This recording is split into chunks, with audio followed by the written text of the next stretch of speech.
मेरे पीछे जो आपको गाड़ी दिख रही है ये है 22/461 श्री शक्ति एक्सप्रेस।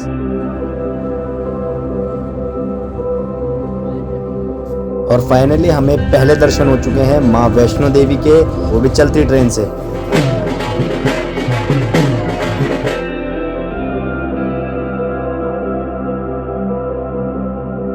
और लगभग एक तरफ से 6.5 किलोमीटर पड़ता है, क्योंकि वहां पर आपको अर्धकुंवारी में जाना पड़ता है, और एक तरफ से जो आपको हिमकोटी वाला मार्ग है वो आपको पड़ता है लगभग 5.5 किलोमीटर। तो फिलहाल अभी हम लोग जा रहे हैं गर्भजून गुफा की पर्ची लेने के लिए। रेट लिस्ट है मेन, वो आप लोग देख सकते हैं, पॉज करके वीडियो को आराम से।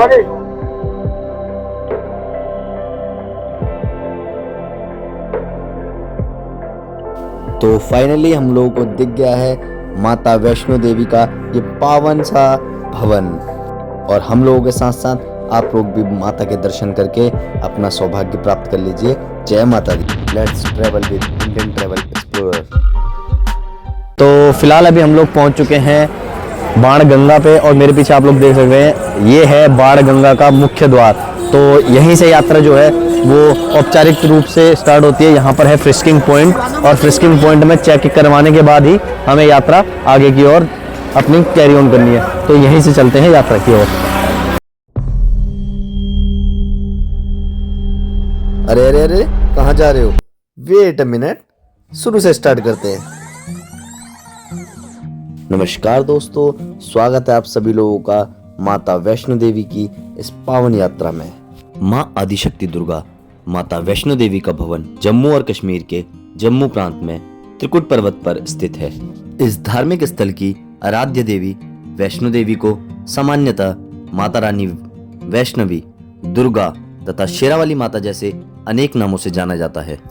यहाँ पर आदिशक्ति स्वरूप महालक्ष्मी, महाकाली तथा महासरस्वती पिंडी रूप में त्रेता युग से इस गुफा में विराजमान है, और माता वैष्णो देवी स्वयं यहाँ पर अपने साक्षात निराकार रूप में विराजमान है।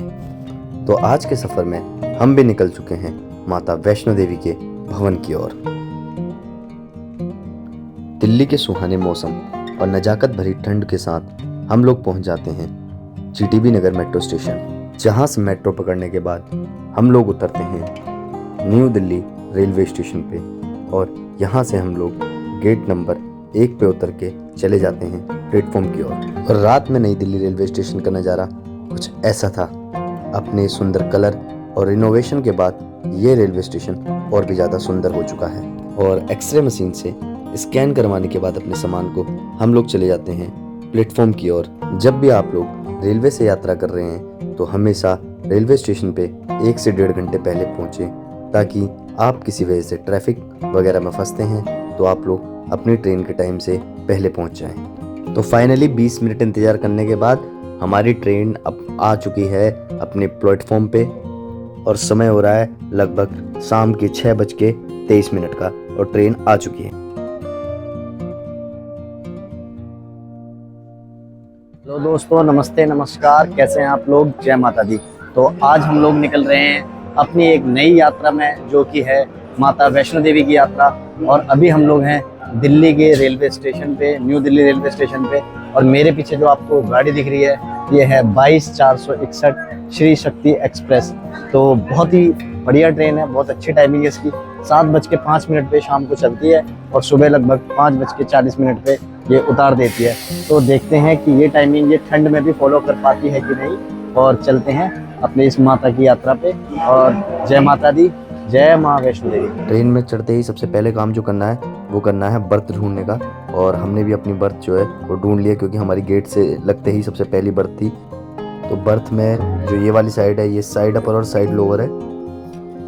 और इस तरफ हम लोग देखें तो यहाँ पर देख सकते हैं अपर, मिडल और लोअर, और फिलहाल जो हमारी सीट है वो अपर की हैं दोनों। तो फाइनली हमारी यात्रा शुरू हो गई है, और चल चुकी है हमारी ट्रेन नई दिल्ली रेलवे स्टेशन से। तो फिलहाल अभी हम लोग आ चुके हैं अम्बाला रेलवे स्टेशन पे, और समय हो रहा है रात के लगभग 9:28। तो 9:40 पे यहाँ पर अराइवल होना था, और लगभग 12 मिनट पहले ट्रेन जो है हमारी वो पहुँच चुकी है। देखिए, तो रात हो गई थी तो हमने भी अपना जो घर से खाना लेके आए थे वो खा लिया है, और खाना खाने के बाद हम लोग चले जाते हैं सोने के लिए। और जब सुबह उठते हैं तो हमारे सामने कुछ ये नज़ारे हैं। तो सामने आपको जो दिख रहा है वह है माता वैष्णो देवी जी का पावन भवन, जो कि त्रिकुट पर्वत पर स्थित है। और बहुत ही दिव्य ये नज़ारे हैं। सुबह सुबह के दर्शन हमें जो सुबह 5 बजे के हुए हैं, बहुत ही भव्य दर्शन है चलती हुई ट्रेन से। तो देख सकते हैं ये है माता वैष्णो देवी का भवन। और इस तरफ आप लोग देखिए 5:45 सुबह का टाइम हो रहा है और हम लोग पहुंच चुके हैं वैष्णो देवी कटरा में। बहुत सुंदर यहाँ पर देखिए, यहाँ पर साफ़ सुथरा कितना है, पूरा रेलवे स्टेशन, पूरा क्लीननेस आप देख सकते हैं कितनी अच्छी है। अरेंजमेंट देख सकते हैं आप कितनी अच्छी है, हर चीज़ अपनी जगह पे है। और मॉर्निंग इतनी अच्छी सुबह हमारी माता के दर्शन कैसे हुई है। रेलवे स्टेशन से फुटओवर ब्रिज जब आप क्रॉस करते हैं तो आपको सामान ले जाने के लिए गाड़ियाँ भी मिल जाती हैं। साथ ही ये सुविधा रेलवे स्टेशन पे भी उपलब्ध है। ट्रेन से आके उतरने के बाद जो आपने सबसे पहला काम करना है वो काम करना है अपनी RFID बनवाने का, क्योंकि ये बहुत ज़्यादा इम्पोर्टेंट है माता के दर्शन के लिए। यह वह स्थान है जहाँ पर पहले RFID कार्ड बनाई जाती थी, और आजकल आप लोग देख सकते हैं यहाँ पर कुछ भी नहीं है। पहले इसी जगह पे RFID कार्ड बनता था, यहाँ से आप लोग एंटर करते थे और इधर RFID कार्ड बना के बाहर की ओर जाते थे। RFID कार्ड बनवाने की सुविधा रेलवे स्टेशन के बाहर भी है और कटरा बस स्टैंड पे भी आपको ये सुविधा मिल जाती है। साथ ही साथ भवन में बाणगंगा के पास भी आपको ये सुविधा मिल जाती है। तो मल्टीपल जगह पे आप अपना RFID कार्ड बनवा सकते हैं, लेकिन वो आपको यात्रा से बनवाना पहले बहुत जरूरी है। कटरा रेलवे स्टेशन से ही आपको बाणगंगा फ्रिस्किंग पॉइंट के ऑटो मिल जाते हैं, जिसका चार्ज है 260 रुपये।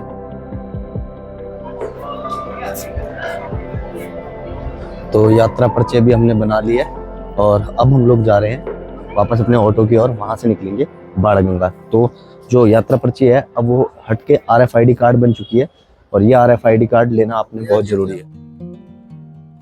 RFID कार्ड बनवाने के बाद हम लोग अपने ऑटो में दोबारा से बैठ गए, और अब यह ऑटो हमें उतारेगा श्री माता वैष्णो देवी की यात्रा जहाँ से शुरू होती है, यानी कि बाणगंगा फ्रिस्किंग पॉइंट पे।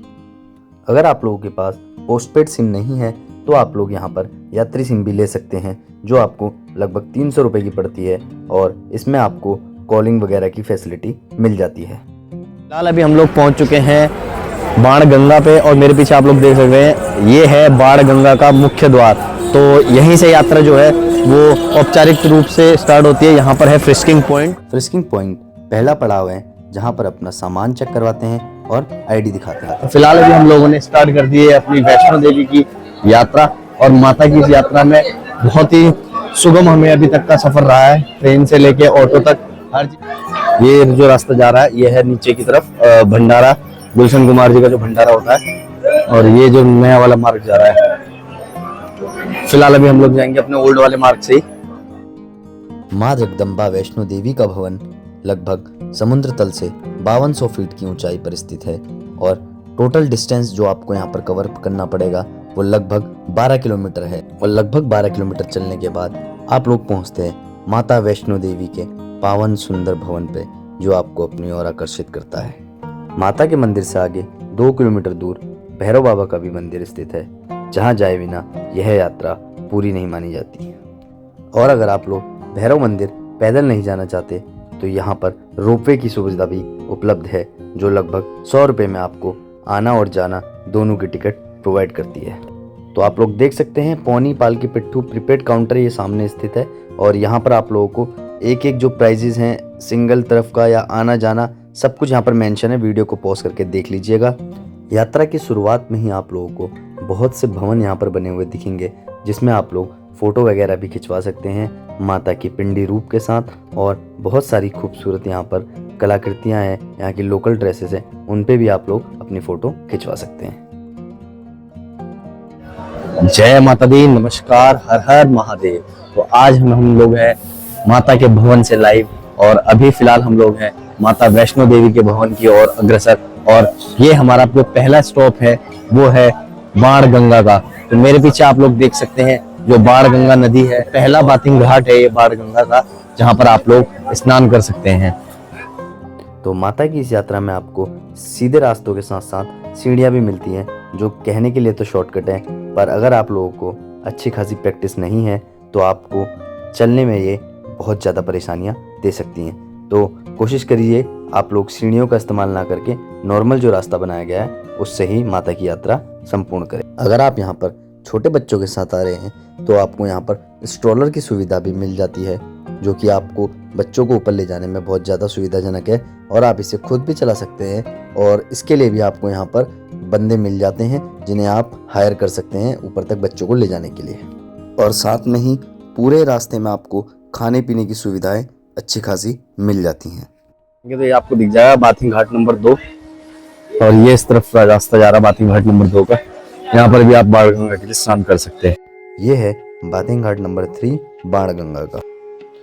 तो इतिहासकारों की माने तो कहा जाता है कि बाणगंगा यह वही स्थान है जहाँ पर जब माता रानी बजरंगबली के साथ त्रिकुट पर्वत की ओर जा रही थी तब बजरंगबली को इस जगह पे प्यास लगती है और वह माता से पानी की आग्रह करते हैं और माता अपने तुनीड़ से एक तीर निकाल के इस जगह पे चलाती है और जहाँ से पानी की धारा उत्पन्न होती है जिसे हम बाणगंगा कहते हैं। और माता रानी ने उसी धारा पे अपने केश भी धोए थे, इसीलिए इस स्थान को बालगंगा भी कहा जाता है। तो फिलहाल आप लोग ये जो जगह देख रहे हैं सामने, यहाँ पर एक नाई की नई दुकान है और यहाँ पर जो अपने केस वगैरह समर्पण भी यहाँ पर लोग करते हैं, यानी कि जो मुंडन वगैरह भी यहाँ पर किया जाता है।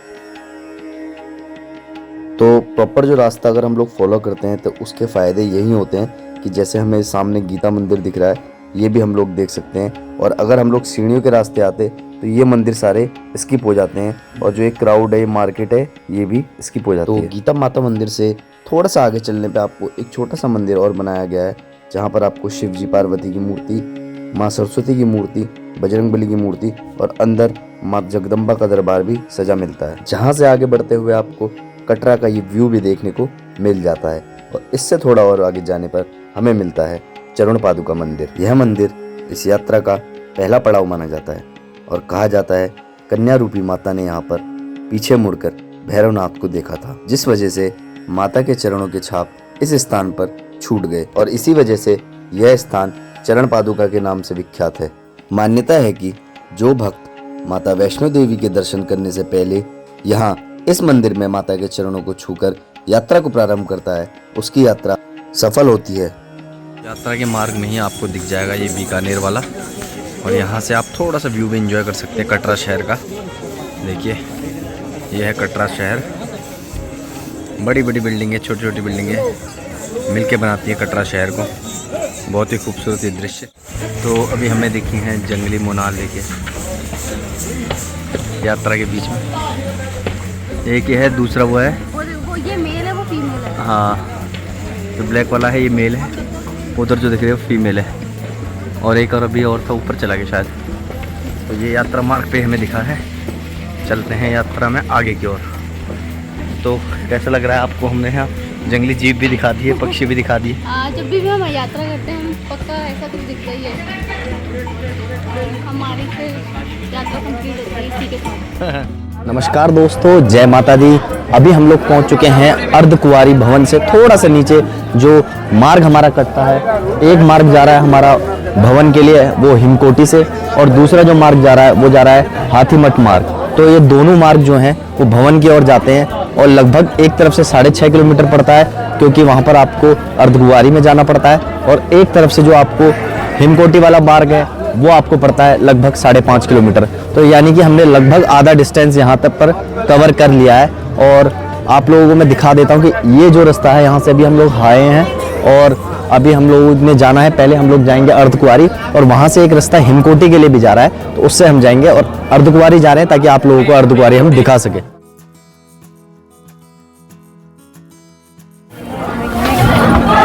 तो अभी जैसे जैसे सूरज यहाँ पर आ रहा है, थोड़ी सी लाइटिंग यहाँ पर बढ़ गई है, ठंड हल्की कम होने लगी है। सुबह के टाइम यहाँ पर बहुत ज़्यादा ठंड थी, अब वो पहले से थोड़ा सा कम है। और पीछे म्यूजिक आप देख ही रहे हैं, माता के चल रहे हैं जो। तो फिलहाल अभी हम लोग पहुँचने वाले हैं अर्धकुंवारी भवन। तो यहाँ पर आप लोगों को खाने पीने की चीज़ें बहुत आसानी से मिल जाएंगी। बहुत ज़्यादा मात्रा में यहाँ पर दुकानें अवेलेबल हैं और हर तरह का आपको खाना यहाँ पर मिल जाएगा।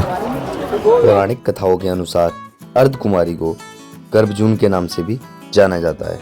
कहा जाता है कि माता वैष्णवी कन्या रूप में इस गुफा में 9 माह तक विराजमान थी।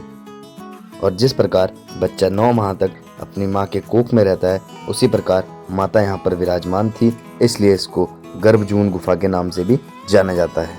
इसी जगह पे आपको क्लॉक रूम और जो ये भगवती भवन है ये भी दिख जाते हैं, जहाँ पर आप लोग रात को रुक सकते हैं, उसकी भी व्यवस्था यहाँ पर की गई है।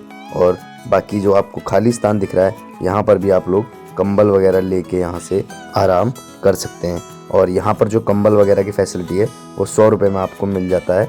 और जब आप कंबल वापस रिटर्न कर देते हैं तो आपके 100 रुपये रिटर्न हो जाते हैं और कितने भी कंबल आप ले सकते हैं। तो यहाँ पर टोकन सिस्टम चलता है, नंबर वगैरह चलता है कि आपका जो जत्था है कौन सा जत्था जाएगा। एक जत्थे में 30 से 50 लोग होते हैं और कई बार उससे ज़्यादा भी होते हैं। तो अंदर से दर्शन करते हुए गुफा के आप लोग बाहर निकलते हैं और यह है मेन रास्ता जहाँ से आप लोग बाहर निकलते हैं। तो फिलहाल अभी हम लोग जा रहे हैं गर्भजून गुफा की पर्ची लेने के लिए।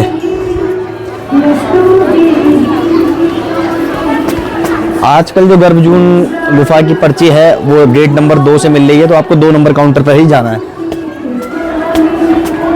वेटिंग 8 आवर्स की चल रही अंकल, 2 जने हैं।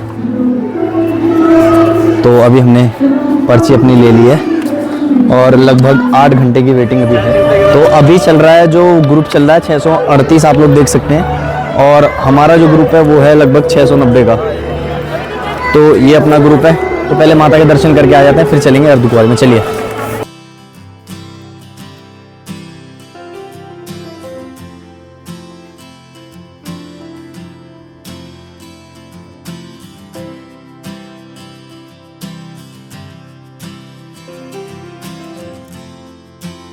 तो अभी हम लोग फिलहाल निकल चुके हैं भवन से अर्धकुंवारी के, और मेन भवन की तरफ हम लोग जा रहे हैं जो माता वैष्णो देवी का भवन है। आप लोग यहाँ पर देख सकते हैं, मेरे पीछे आपको दिखाता हूँ, इधर आइए। ये है कटरा शहर जो बहुत ज़्यादा खूबसूरत है और बहुत ही सुंदर ये शहर है, बहुत ही खूबसूरत सा कटरा शहर है। और तो ये रास्ता जो मैं दिखा रहा हूँ आपको, ये है हिमकोटी मार्ग जो हम अभी छोड़ के आए थे, और यहीं पर आपको बैटरी रिक्शा वगैरह भी मिल जाते हैं, वो भी मैं अभी आपको दिखाऊँगा, आगे दिख रहा है। और ऊपर हम लोग आए थे ताकि आपको अर्धकुंवारी भवन के दर्शन करा सकें, और अब हम लोग ऊपर से दर्शन करने के बाद आगे की ओर जा रहे हैं। तो चलिए चलते हैं और मिलते हैं सीधा हिमकोटी मार्ग पे। यहाँ से आए हैं अर्धकुंवारी मार्ग से, और ये देखिए यहाँ पर रास्ता दोबारा से मिल गया है, और आप लोग देख सकते हैं ये भवन का रास्ता जा रहा है इधर को, और ये वो रास्ता जा रहा है जहाँ पर आपको जो बैटरी रिक्शा मिलती है वो। तो दोनों रास्ते मैंने आपको दिखा दिए हैं, अभी जा रहे हैं आगे की ओर। हम लोग जा रहे हैं भवन की ओर।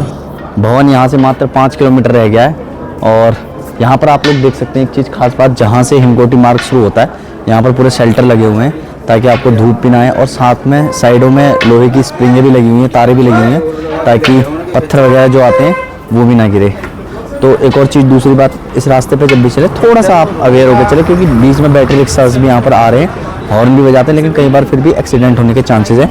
थोड़ा सा केयरफुल होकर आपको यात्रा करना है। लगभग यहाँ पर 11 बजने वाले हैं और फाइनली धूप आ गई है। तो ये देखिए, चलें जी, चलो। तो धूप भी यहाँ पर बहुत लेट निकली आज, सुबह से ही ठंडा मौसम था और धूप निकलते निकलते लगभग 11:15 हो चुकी है।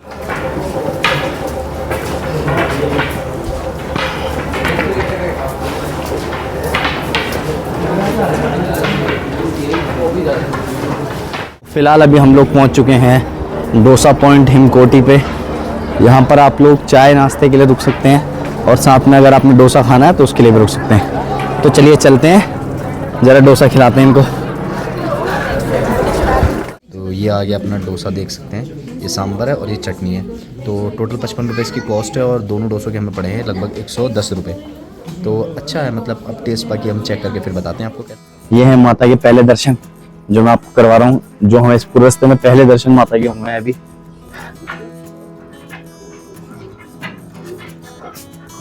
तो ये पहले दर्शन है माता के। तो चलिए करते हैं अपना ये रास्ता भी कवर, क्योंकि बहुत टाइम बाद ऐसा हुआ कि हम दिन में माता के भवन पहुंचे, नहीं तो मोस्टली शाम के टाइम पहुंचते हैं। और भगदड़ में फिर क्योंकि आरती होने वाली होती है, तो भगदड़ में हम चीज करते हैं तो थोड़ा सा मजा नहीं आ पाता। आज हम आराम से करेंगे और बेहतरीन दर्शन होने वाले आज। जोर से बोलो जय माता दी, सारे बोलो जय माता दी। ले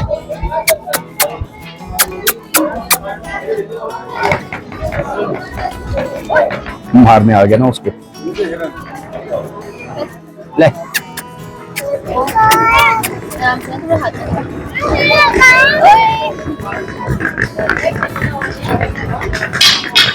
तो भैया हमने भी खिला दिया।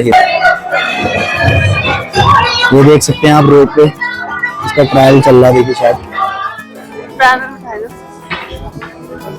तो सामने है माता रानी का भवन, जय माता दी।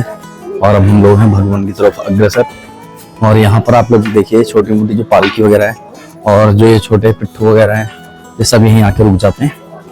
और इससे आगे टेस्टिंग पॉइंट पड़ता है जहाँ से चेकिंग करवानी पड़ेगी और फिर हम जाएंगे आगे की ओर माँ वैष्णो देवी के भवन की तरफ। तो यहाँ पर हम फाइनली पहुँच चुके हैं और हमारे यहाँ पर 12 किलोमीटर पूरे हो चुके हैं। हमने पूरे 12 किलोमीटर का ट्रैक कर लिया है और अब चलते हैं माता भवन की ओर और करते हैं दर्शन। पार्वती भवन, यहाँ पर ही आपको जो टिकटें वगैरह है, लॉकर वगैरह की सुविधाएं, वो सब यहीं पर मिलने वाली है। देखिए आप देख सकते हैं लिखा हुआ है लॉकर से अवेलेबल। तो ये है पार्वती भवन। जो सबसे नीचे वाला फ्लोर है पार्वती भवन का, यहाँ पर आपको लॉकर वगैरह के लिए 100 रुपये जमा करवाने पड़ते हैं और 100 रुपये में आपको लॉकर मिलता है 3 घंटे के लिए। अगर आप 3 घंटे में वापस लॉकर की चाबी दे देते हैं अपना सामान लेके, तो आपको वो 100 रुपये रिफंड हो जाते हैं, नहीं तो वो 100 रुपये आपके लग जाते हैं। फर्स्ट फ्लोर पे लॉकर है, सेकंड पे है फीमेल का नहाने का और थर्ड फ्लोर पे है मेल्स के नहाने के लिए प्रबंध। नहा धो के तैयार होने के बाद अब हम लोग जा रहे हैं माता के दर्शन करने के लिए। और फिलहाल हमने अपने लॉकर में सारी चीज़ें जमा करनी है, जितनी भी वैल्यूएबल आइटम्स है या बैगेज है हमारे, वो सारी चीज़ें हमें जमा करनी पड़ेंगी, इंक्लूडिंग फ़ोन, बेल्ट, पर्स, सब कुछ। यहाँ तक कि स्मार्ट वॉच भी आप अंदर नहीं ले जा सकते। फिलहाल अभी हम लोगों ने दर्शन कर लिए हैं अपने और अब जा रहे हैं हम रोपवे के लिए तरफ। रोपवे लेते हैं और उसके बाद अब जाते हैं हम लोग भैरव बाबा की ओर, क्योंकि इस बार हमने रोपवे इसलिए कि हमने कहा बहुत टाइम हो गया, हमने रोपवे की सवारी नहीं करी थी तरीके से। सोचा कि इस बार क्यों ना रोपवे का हम इस्तेमाल करें जाने के लिए, दर्शन के लिए बाबा के। टाइम भी अभी बचा, तो एक बार पहले रोपवे की टिकट हमने ऑनलाइन कर ली थी, तो ऑनलाइन टिकट करने के बाद देखते हैं कैसा हो जाता है। तो ये लाइन है रोपवे की अभी, और देख सकते हैं आप पीछे तक जा रही है। तो फिलहाल आप लोग देख सकते हैं कि जो रोपवे की लाइन है वो लगभग जहाँ से माता की भवन की लाइन शुरू होती है वहाँ तक पहुँच चुकी है और यहाँ से अभी हमें रोपवे की लाइन में लगना पड़ेगा। और फाइनली आधा घंटा लाइन में लगने के बाद हमारा जो नंबर है रोपवे का वो आ चुका है। तो अभी हम लोग जा रहे हैं भैरव बाबा दर्शन करने के लिए और वो भी रोपवे से।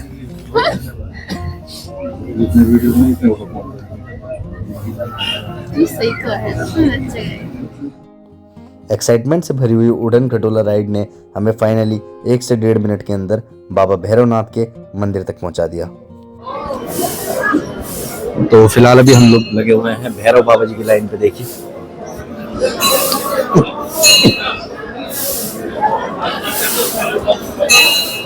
तो अभी हम लोग जा रहे हैं मंदिर से बाहर। कैसे हुए दर्शन? तो मंदिर प्रांगण से जब भी आप बाहर निकले भैरव देवता के, तो लेफ्ट साइड में आपको दिख जाएगी बाबा की ये धूनी, जहाँ पर आप विभूति ले सकते हैं और ये अपने घर भी ले जा सकते हैं। रास्ता जो आप देख रहे हैं ये आ रहा है नीचे कटरा से, वैष्णो देवी माता के मंदिर से, भवन से। और ये वाला रास्ता जो आप देख रहे हैं ये जा रहा है नीचे को हाथीमठ के थ्रू जाता है नीचे साजी छत पे। तो दोनों रास्ते मैंने आपको दिखा दिए हैं। अमूमन मैं इस रास्ते से वापस जाता हूँ, पर आज हमारी रोपवे की टिकट है इसलिए मैं जाऊँगा भवन से। इस टाइम है कि मैं इस एरिया में उजाले में आया हूँ, क्योंकि मैं मोस्टली जब भी भैरव बाबा पहुँचता हूँ तो रात के ही टाइम पहुँचता हूँ, क्योंकि मैं मोस्टली पैदल यात्रा करता हूँ। आज मैंने रोपवे लिया हुआ है आपका जो नीचे भवन से मिलता है भैरव बाबा के लिए, तो वो रोपवे मैंने लिया है 100 रुपये जिसकी टिकट है। तो आज मैं पहुंचा हूँ उजाले में। तो आप लोग देख सकते हैं यहाँ पर कितने खूबसूरत, मेरे पीछे त्रिकुटा पर्वत आपको दिखाई दे रहा होगा और यहाँ पर अच्छी खासी भीड़ है। अभी मेरे पीछे आप लोग देख रहे होंगे ये है जो भवन में मूर्ति है, उसकी जो पिंडी रूप में माता है उसकी जो इमेज पीछे आती रहती है और माता की जो आती रहती है यहाँ पर आती रहती है, वीडियो जो चलती रहती है। बाकी मैं आपको दिखाता हूँ यहाँ से जो बहुत ही सुंदर सा दृश्य है भवन का, वो भी मैं आपको दिखाता हूँ। तो ये देखिए दोस्तों, ये है भैरव घाटी से मैं सीधा आपको दिखा रहा हूँ माँ वैष्णो देवी जी का भव्य सुंदर मन को मोह लेने वाला मंदिर, जो कि बहुत ही सुंदर दिख रहा है। और ये भवन इस त्रिकुटा पर्वत पे स्थित है, जो कि इसकी भव्यता को और बढ़ाता है। भैरव बाबा के दर्शन करने के बाद और यहाँ पर थोड़ी देर आराम करने के बाद हम लोग चले जाते हैं सांझी छत पे, जहाँ पर हम लोग दर्शन करते हैं माता की गर्भजून गुफा के, और जो कि दर्शन बहुत ही भव्य हुए हमें। हम टाइमली यहाँ पहुँच गए थे, पर जो हमें दर्शन हुए हैं वो रात के 2 बजे हुए हैं। इसका मतलब ये है कि यहाँ पर हमेशा 24 घंटे आपके दर्शन चलते रहते हैं, तो इस चीज़ के लिए बेफिक्र रहिएगा कि आप कभी भी यहाँ दर्शन कर सकते हैं। तो फाइनली हम लोग नीचे आ गए और अपना RFID कार्ड हमने जमा करवा दिया है और अपनी यात्रा को कंप्लीट कर लिया है। नीचे आके अपना RFID कार्ड जमा कराना बिल्कुल ना भूलें। और आशा करता हूँ दोस्तों आप लोगों को ये वीडियो बहुत अच्छा लगा होगा और माता रानी के दर्शन भी आपने बहुत अच्छे से कर लिए होंगे। और यहाँ पर आने का पूरा रूट मैप मैंने यहाँ पर समझाया आपको कि आप लोग कैसे आ सकते हैं और कैसे अभी भीड़ है। तो आशा करता हूँ कि आपको ये जानकारी अच्छी लगी होगी। अच्छी लगी हो तो चैनल को सब्सक्राइब कर दीजिए, वीडियो को लाइक कर दीजिए और अपने दोस्तों के साथ शेयर करना बिल्कुल ना भूलिए। दुनिया में आए तो झूमते रहिए और वीकेंड पे घूमते रहिए। जय माता दी।